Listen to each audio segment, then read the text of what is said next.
Magandang umaga mga bata! Bago tayo magsimula, pwede bang tumayo tayong lahat at manalangin? Sa ngalan ng Ama, ng Anak, ng Espiritu Santo. Amen. Sige, pwede na kayong umupo. Kumusta kayo mga bata? Masaya ba kayo ngayon? Mabuti naman kasi kayo ay masaya. Ngayon, bago tayo magsimula sa ating bagong tatalakayin, may aktibidad muna tayo. Hatiin muna ko kayo ng dalawang grupo. Ang hanay na ito ay isang grupo at ang hanay naman na ito ay pangalawang grupo. Ang gagawin ninyo ay bibigyan ko kayo ng litrato at iyong ilarawan ang isang litrato.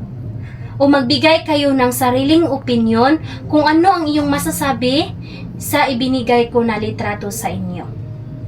Bibigyan ko kayo ng 5 minuto upang maggawa sa inyong aktibidad.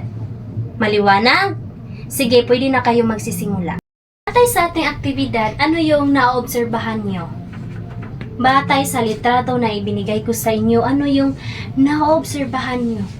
O ano yung mga salita o pangusap na dapat kailangan nating buuin na tungkol doon sa litrato? Ano kaya? 'Di ba? Sa ating komunidad may mga pulis, mga nurse, may mga guro, ako guro, kayo ay estudyante. Ano kaya yung sa tingin nyo, ano yung magiging tatalakayin natin ngayon? Yes?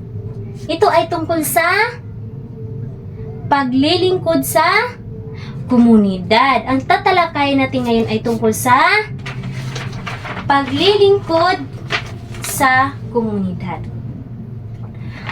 Ang ating layunin, pagkatapos ng aralin na ito, ang mga mag-aaral ay inasahang kayo ay makatutukoy na ang iba pang tao na naglilingkod sa komunidad at ang kanilang kahalagahan. Halimbawa, guro, pulis, barangay tanod, bombero, nurse, doktor, tagakulikta ng basura, kartero o karpentero at tubero at iba pa. Pangalawa naman, kayo ay inasahang nakapagsasaayos ng mga larawan ng mga naglilingkod sa komunidad ayon sa kanilang tungkulin. At ang pangatlo naman ay napahalagahan ang mga serbisyong ibinibigay ng mga naglilingkod sa komunidad sa pamamagitan ng pagbabahagi ng sariling halimbawa. Sige. Ang paglilingkod sa komunidad ay isang gawain na isinasagawa ng tao para sa kapakanan ng nakakarami. At ang pagbubuluntaryo o pagkukusang loob, ito ay isang gawain na kung saan ay maaaring magbigay ng paglilingkod sa komunidad na walang hinihinging kapalit. Ngayon, may mga naglilingkod, may mga uri tayo na naglilingkod sa ating komunidad. Una, magsasaka. Ang magsasaka ay nagtatanim ng halaman upang pagkuna ng pagkain. Ikaw, Melody, ano yung maibigay na halimbawa tungkol sa magsasaka? Si Mama ay nagtatanim ng mais upang may pagkunan kami ng pagkain. Yan ang isang halimbawa ng magsasaka. Kasi kapag walang magsasaka, may makakain ba tayo? Wala. Kasi nagdedepende tayo sa magsasaka. Pangalawa naman ay karpentero. Gumagawa at nagkukumpuni ng mga bahay, gusali, misa at iba pang kagamitan. Bakit kailangan na may karpentero? Upang may makagawa ng ating bahay o gusali. Kasi pag walang karpentero, wala tayong matutulugan ngayon. Kaya magpapasalamat tayo sa kanila kasi sila yung tumutulong sa atin. Naintindihan ba? Naintindihan niyo ba kung ano ang karpentero? Base sa larawan, ano yung naobserbahan nyo? Diba may ano? Yung lalaki ay anong ginagawa niya? Oo, ang lalaki ay gumagawa siya ng upuan. At ang pangatlo naman ay isang tubero. Tubero, ibig sabihin ay nag-aayos ng tubo ng tubig. Ito ay nagkukumbunting ng isang sirang gripo. Kasi, pag walang tubero, hindi maayos yung mga sirang gripo o masasayang lang yung mga tubig. Naintindihan nyo ba? Sila yung makakatulong sa atin upang maging maayos yung linya sa ating tubig kapag masira.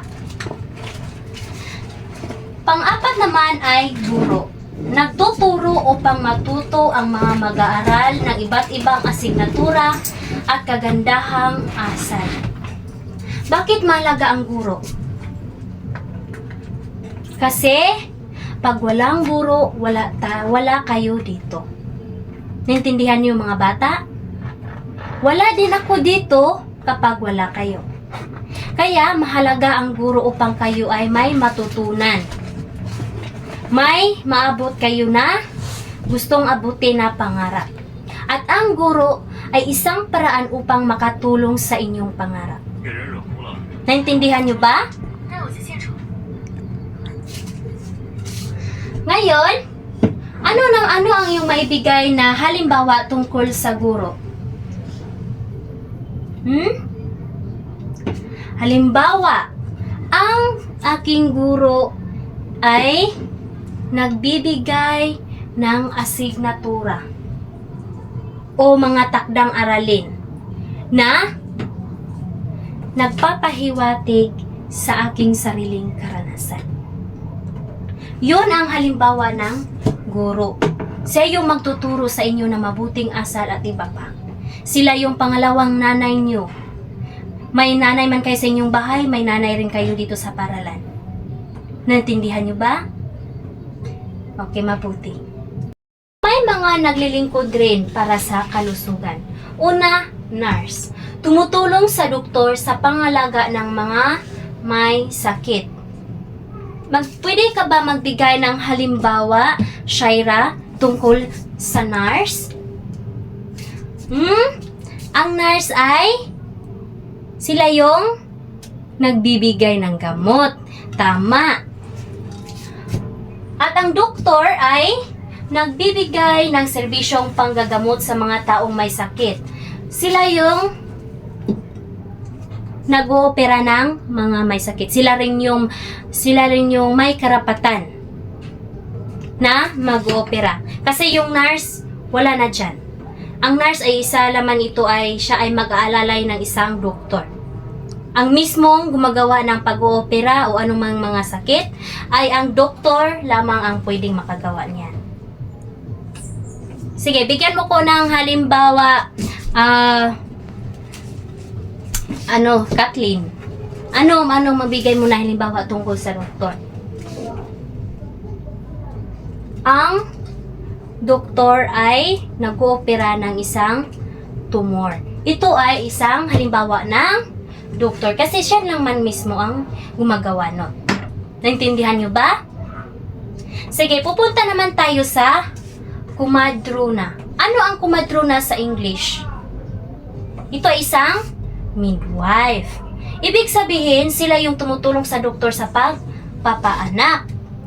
Kaya, siguraduhin ng isang kumadrona na maging ligtas ang sanggol. Kaya, ginawa talaga nilang lahat upang makalabas ang sanggol. At yun ang serbisyo ng isang kumadrona. Kaya, marami tayong mapupuri sa kanila dahil sa kanilang ginagawa. Diba? Kami yung mga bata, hindi kayo makalabas sa sinapupunan ng inyong ina kung hindi kayo pinalabas ng isang kumadrona. Ang kumadrona siya yung nagtutulong sa iyong nanay upang makalabas lang kayo. 'Di ba? Kaya mahalaga silang lahat sa atin. Naintindihan? Okay, mabuti.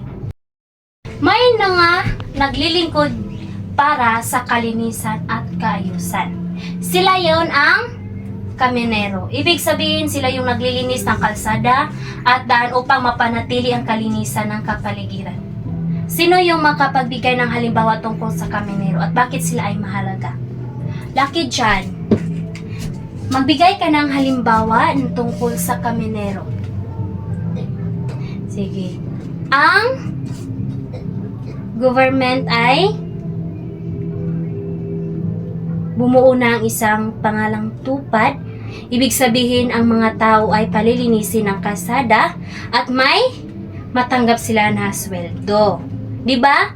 May mga tupad sa inyong barangay na lahat ng tao maglilinis sa kalsada o sa daan at matatanggap kayo ng pera o isang sweldo